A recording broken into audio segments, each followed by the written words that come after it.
Hey guys, Dave from Nerdarchy, for nerds by nerds, hang out with this nerd. Nerdarchy is dead. And today we're going to discuss character roles. We're going to talk about the controller.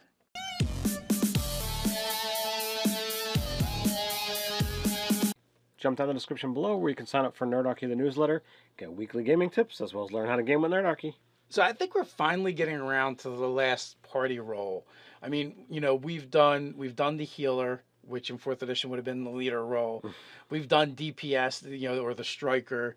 We've done the tank, and I think the tank has always just been the tank. So we've done those. The only thing left is the controller. And we've talked about a little bit this because we kind of went on a binge of 0th level spells and what you can do with them. And we did the cantrip controller. We did. So, you know, control is basically battlefield manipulation. It is, affecting the battlefield or the most opponents you can on the battlefield. So you're either creating obstacles, impediments, or just doing a lot of damage to en masse. Indeed. So it really came down to like a big discussion of what class is really going to do this best, and there were actually more contenders than I thought. Pretty much every spellcaster has the ability to control the battlefield. Except the cleric. No, the cleric does too. The cleric does get some spells like Blade Barrier and Flame Strike. That and I think they get Meteor Storm as well, or something along those lines. They probably get the biblical ones like Earthquake or Insect Plague and stuff like that. So they are a contender, but they're they're going to contend with like the Bard.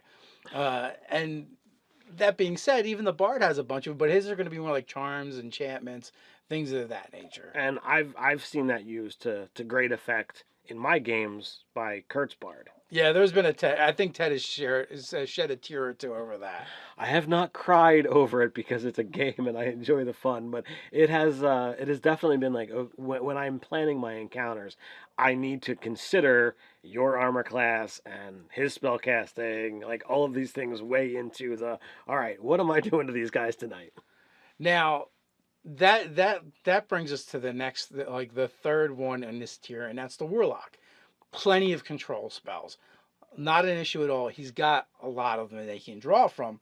His problem is limited number of castings. Yeah, he gets 4 tops. Like, it kind of eliminates him. Especially early on, 1 or 2 spells for the combat. He's done.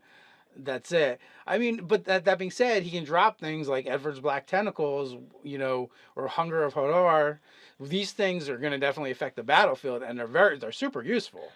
Now, the College of Lore Bard can cherry pick from other places. So can the Bard of Valor as well. Just the College of Lore gets more of them. So they do have that ability. Also, cutting words and inspiration can affect different things, but it's on a much smaller scale.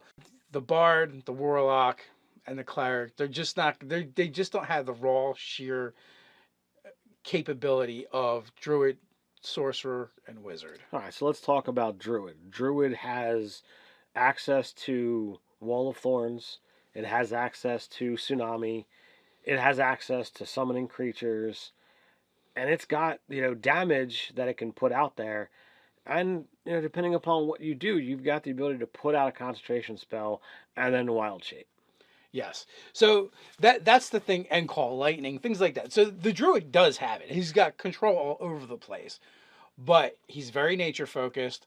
He has other, key abilities that means that he's not going to be like a pure caster. I mean, he is a pure caster, but, with Circle of the Moon and even Circle of the Land, they have some other things that kind of deludes them as, controller casters, in my opinion. All right, so that pretty much leaves it down to just Sorcerer Wizard. Right.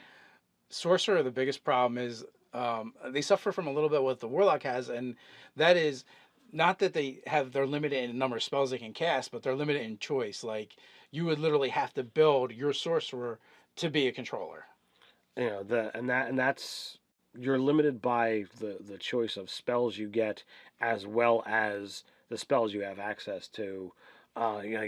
They're getting most of the stuff that's off of the wizard list, but there are a few things that just aren't there. Right, they have 0 ability to conjure. So no conjuring elementals, no conjuring fey creatures or animals or anything like that. So they're not going to be able to field a bunch of minions on the field. But raw damage, that's like the sorcerer's thing. That is what they do best. They can literally manipulate the damage that's out there. So let's get into sorcerer and say, okay, we've got a handful of things that are legit or adventure league legal. So of them, what do we feel is actually going to be our top contenders? All right, so we have three official sorcerer origins. And usually for everything, we take Draconic just because the armor classes and the other things are really good. So we got Draconic, we got Chaos, and we got Storm Sorcerer. But I think for a controller build, you want anything but the Draconic. The Draconic has some interesting abilities, and the only thing that actually, in my opinion, meets the controller condition would be their fear. Yeah, the Draconic Presence was either all or fear. It's good. 60 feet radius, like you can affect everything that you want to. 5 sorcery points to do it. That is a big commitment. You're literally trading a 5th level spell slot for that. Is it worth it? Is it not? Yeah, that is definitely one of the things you have to think about. Where the Chaos Sorcerer is actually going to get a lot of. He's going to get a lot of ways to. He's going to get ways to manipulate dice. His adding to other people's. Tides of chaos. And eventually he gets to the point where when he gets a wild surge, he gets to roll twice and pick. Super useful. And that means that he's got a better than 50% chance of actually getting something that's going to be beneficial. And give him more control effects. Yes. Then there's also overcharge. Right? He can just literally just do more damage.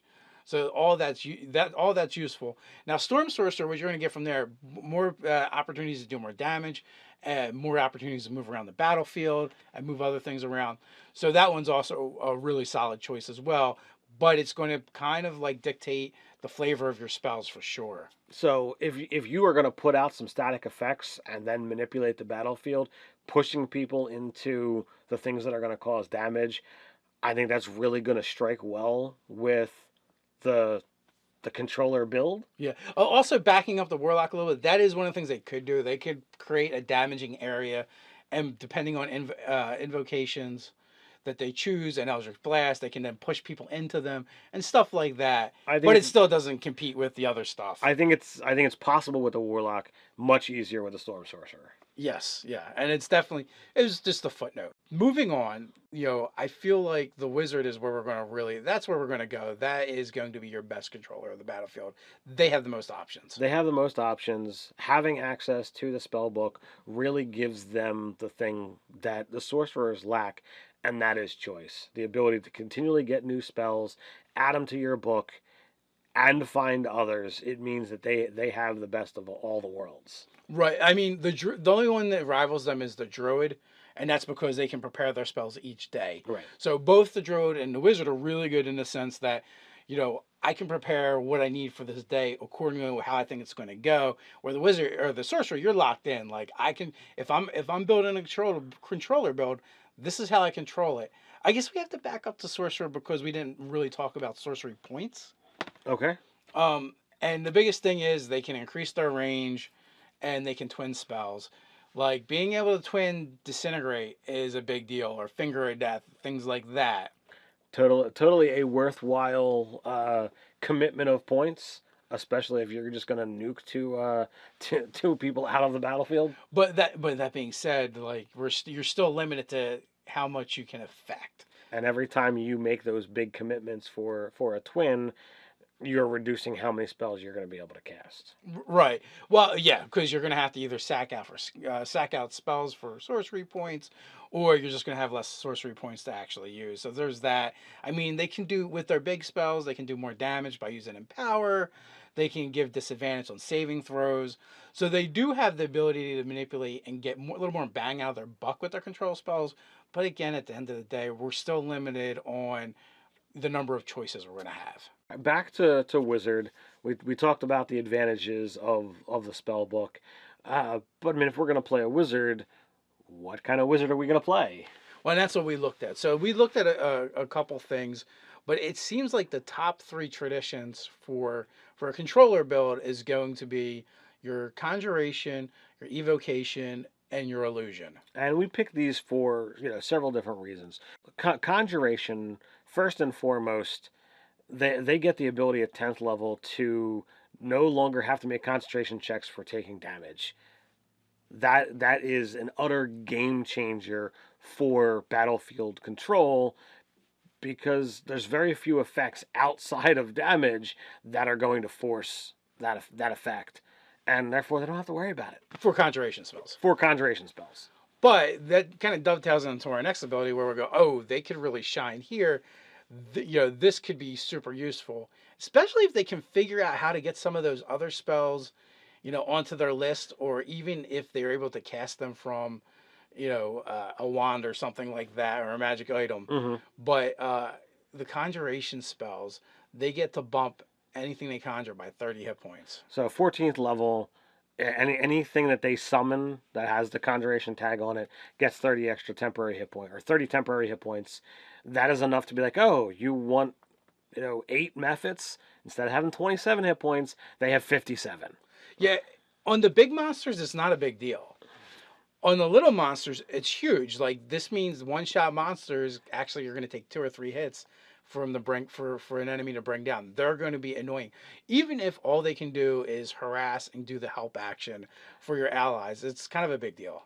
Or soaking up attacks. That's going to give the lasting power to your allies, and while they're sitting there needling at the bad guy, or giving, as you said, advantage to your allies, you've got these things out there that are completely affecting the battlefield. Yeah, I mean, we're literally talking about adding like 400 hit points to your side. So that helps. I want to say that helps. So I feel like Conjuration for those 2 reasons is a really solid choice. Now let's look at Illusion. All right, now Illusion, right away they get access to a free cantrip that they're the only ones that can take minor illusion and get 2 senses. So as opposed to audio, you can get audio and visual. So now you can actually make something that looks real, because it's making sound, because it's moving. It's not just one. Yeah, and not only that too, the thing to keep in mind is cantrips are not concentration spells. So usually they have a duration. You can put that up there. It stays there. It's doing its thing. Then this kind of dovetails into one of the other abilities that the illusionist gets, and that is they're the only ones that can change their illusions with malleable illusion. Right. So they get this at 6th level, so you can put something out there and then have it change and have it move, and literally be a distraction to anyone else that could be seeing this, and who knows what kind of awesome things that you can pull off with that. Right. And then finally, the other thing they get is they get to weave shadow magic into their illusions and make them partially real. For instance, I create a bridge. I run across the cavern, and you totally wily e coyote them by when they go to do it, they fall through. The thing about illusion is it requires 2 things: a very creative player and a DM that is willing to say yes and let them go with them bad selves and have fun with it. That makes them a contender if you have, again, that creative player and that willing DM. All of that aside, let's look at the evocation. So the invoker is your big bang, right? He's the guy that blasts things. He's literally a blaster. If you use an invocation spell, you can exclude your allies up to a certain number. I think it's your intelligence modifier +1 or something. And that's going to be super useful, because now you can use those big spells in the center of combat and not have to worry about hurting your party members. They also have abilities to do extra damage with their invocation spells, adding their ability modifier to it. And then there's also, they get the ability to, if a cantrip hits more than, or if a cantrip hits a target and they get a saving throw, and it happens to be an invocation cantrip, then if they make their saving throw, they take half damage. That one's meh, but the other ones are going to be useful. I kind of feel like they all have their place, and it's really hard for me to pick a top contender. So I think the illusion falls into a niche that a lot of gaming groups aren't going to find. So I actually put Conjuration and Evocation at the tops, and they both shine in different lights. So if you're looking at putting out walls, casting a bunch of creatures, putting out hazards like Avar's Black Tentacles, then Conjuration is going to be your key, and that's the way you want to go. If you are literally looking to just spill out damage and obliterate your adversaries before they've got the ability to come in on you, then you can go Evocation. There's always going to be a mix, because wizards are going to do that. Wizards don't want to go all damage or all not damage. So depending upon what you want to focus is where I would say you should go. Now, I think for this build, there's only like 2 feats that really come into play and are going to be useful, and that's Elemental Affinity. So then, if you're kind of pigeonholing yourself to like this is your stick, whatever element that is, that could be useful. And the other one is kind of specific to Sorcerer, and that's Spell Sniper. So like if you're twinning spells and they require attack rolls, and you're going to double the range on them, that's going to be useful, and that's going to stack with Distance Spell as well. So if you decide not to twin and you want to go distant, you can hit something really far. Sometimes you just need to disintegrate something from the next town over. Like if you want to be the one-man Death Star, you could do that. But even that being said, like disintegrate, twinned at double range, not so bad either. I mean, I know normally when we do a character build, we pick a race and we pick, background and we go through all of that. I think we just wanted to showcase that there are controller options for many different casters and highlight the things that you really ought to know or should know or want to know. And also for you guys who are like, hey, there's other ways to control. We've actually done some videos on that with like the melee combat controller and stuff like that. So you can find those videos in our backlog. So with that, guys, what do you think about controlling the battlefield? How do you do it? Is it important in your group? We have a place for that where you guys can discuss it. That's the comments. While you're at it, like, share, and subscribe. You can support us over on Patreon. So until next time, stay nerdy.